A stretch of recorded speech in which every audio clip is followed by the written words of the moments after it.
Another Star Wars movie opened this week, showing the lasting power of this series. But let's go back to 1977 for a bit, when there was just one film, and the many people involved in its creation were making a scrappy little science fiction film, probably not expecting the game changer that came about. We all know about George Lucas, Gary Kurtz, John Williams, Marcia Lucas, Ben Burtt, and the cast members who took us to that galaxy far, far away. However, there were other notable names involved in its creation that deserve recognition. This list, unsurprisingly, will mostly involve people who worked on these special effects, and Star Wars would not have been the same without their contributions. So here are the top 10 names you may recognize in the Star Wars credits. DePatie Freleng. On these lists, I've only included people, not an entire studio. But for animation fans, seeing DePatie Freleng Enterprises in the credits for Star Wars is a surprising revelation. The studio was, of course, founded by David H. DePatie and former Looney Tunes director Friz Freleng. The studio's most famous contribution to animation was the Pink Panther cartoons. But what about Star Wars? On the film, the studio was hired to animate the lightsabers, with Nelson Shin given said responsibility. It was even Shin's idea to make the lightsabers shake a little. It shows how hiring the right people can make a big impact. Joe Letteri. Unlike the other names on this list, you won't find him credited on the original theatrical version of Star Wars. He was instead asked by Industrial Light and Magic almost 2 decades later to work on the visual effects for the special edition. Since then, he has become one of the most important people in the effects world, particularly in the field of motion capture.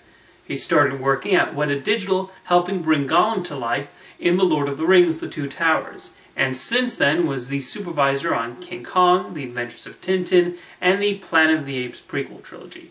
So let's just say Andy Serkis owes a lot of his career to Joe Letteri. P.S. Ellenshaw. The son of legendary Disney special effects and matte artist Peter Ellenshaw, Harrison Ellenshaw, as he is normally credited, served as the matte artist in the miniatures department on Star Wars and The Empire Strikes Back, in between his regular Disney gigs.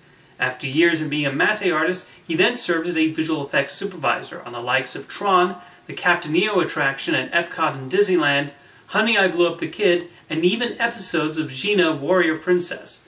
His involvement in Star Wars definitely shows George Lucas's ability at finding the best people from all around Hollywood to work on his little space movie. Phil Tippett. One of the most noted stop-motion artists in the visual effects industry, he was responsible for animating the chess game played on the Millennium Falcon.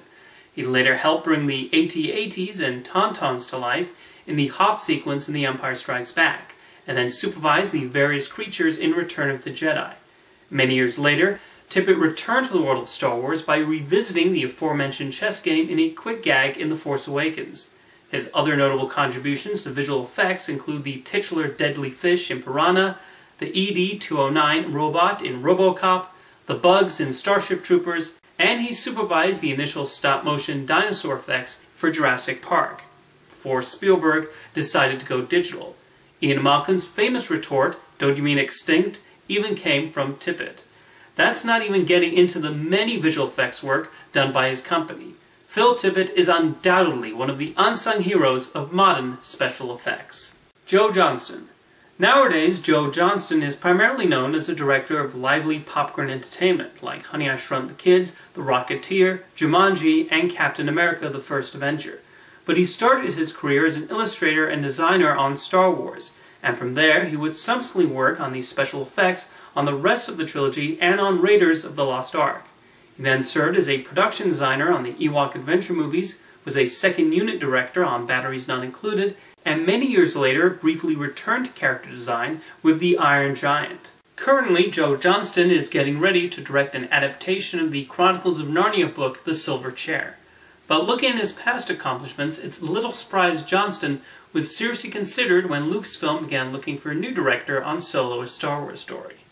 Roger Christian. The Oscar-winning set decorator of Star Wars, you'd be surprised at the long-lasting influence he had on the series. He was an instrumental part of designing the interior of the Millennium Falcon, and was even heavily involved in the creation of the lightsabers and Han Solo's iconic blaster. In addition to also serving as art director on Ridley Scott's Alien and Monty Python's The Life of Brian, He was a second unit director on Return of the Jedi and The Phantom Menace. George Lucas clearly saw something in him, as Roger Christian's directing debut, his sword and sorcery short, Black Angel, played in front of certain showings of The Empire Strikes Back. His next short, The Dollar Bottom, won the Oscar for Best Live-Action Short Film. His feature directing career did not exactly launch him into a major filmmaking career, and he will unfortunately always be billed as the director of the infamous Battlefield Earth. I think we should focus a lot more on his contributions to the Star Wars legacy. Dennis Muren. One of the pioneers in the advancement of computer-generated effects, Muren's role in the first Star Wars movie was as a cameraman on the optical effects unit, and with each entry in the trilogy he was promoted to handle even more of the effects work. Muren also handled the special effects in the Ewok Adventure, directed the original Star Tours ride, was the visual effects supervisor on The Phantom Menace and Attack of the Clones, and was a creative consultant on The Force Awakens, so he can definitely be considered a major part of the Star Wars universe. He was a major force in bringing visual effects into the computer age, having worked on creating the shape-shifting T-1000 in Terminator 2 Judgment Day, and suggested to Steven Spielberg doing the dinosaurs on the computer for Jurassic Park. He continued working with the dinos on future Jurassic Park films, was behind the computer-generated ghosts of Casper, and served as a visual consultant on WALL-E. It's little surprise Dennis Muren has won 9 Academy Awards for his breathtaking and groundbreaking visual effects. Dan O'Bannon. Primarily known as a writer, O'Bannon's involvement in Star Wars was in the then fledgling field of computer animation. The digital graphics of the Death Star plans was handled by him, but it would not be long before he ditched special effects to become a screenwriter. His most lasting work was co-writing Alien, and then he had a hand in the scripts for the animated film Heavy Metal, the helicopter action film Blue Thunder, and Paul Verhoeven's Total Recall. O'Bannon also directed and wrote the cult zombie movie Return of the Living Dead. He sadly passed away in 2009, but that the Alien franchise is still going on to this day shows we'll never forget what he brought to the screen. Rick Baker. One of the most prominent and most recognized makeup artists in the field, Star Wars represents only a small blip in his filmography. Just going over the films he won Oscars for shows his incredible accomplishments. An American Werewolf in London, Harry and the Hendersons, Ed Wood, The Nutty Professor, Men in Black, How the Grinch Stole Christmas, The Wolfman. He also turned Michael Jackson into a zombie in the Thriller music video, and dabbled in special effects on Gremlins 2 The New Batch and Mighty Joe Young. Whether it's making believable gorilla costumes or giving Eddie Murphy more roles to play, Rick Baker has created some unforgettable images. Baker's only contribution to Star Wars may have been the Mos Eisley Cantina, but that certainly a scene with his wretched hive of scum and villainy we'll never forget. And the #1 name you may recognize in the Star Wars credits is Ralph McQuarrie. Star Wars probably would not look the way it does without the incredible conceptual art created by McQuarrie. The iconic images of Tatooine, the Death Star, Cloud City, and the ice planet Hoth were drawn so wonderfully. He also played a principal role in creating Darth Vader, Chewbacca, R2-D2, C-3PO, Yoda, the Stormtroopers, and the AT-AT Walkers. It was even his idea to give Vader the breathing apparatus, so in many ways McQuarrie should be considered an author of Star Wars right along with George Lucas. Of course, his work was not just limited to Star Wars. He designed the alien ships in Close Encounters of the Third Kind and E.T. the Extraterrestrial, and won a visual effects Oscar for Cocoon.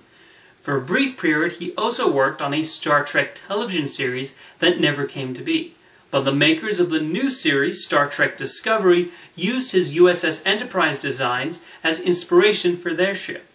Ralph McQuarrie is an artist who deserves way more recognition for what he brought to science fiction film, and that Star Wars was his first movie shows the eye for talent George Lucas has.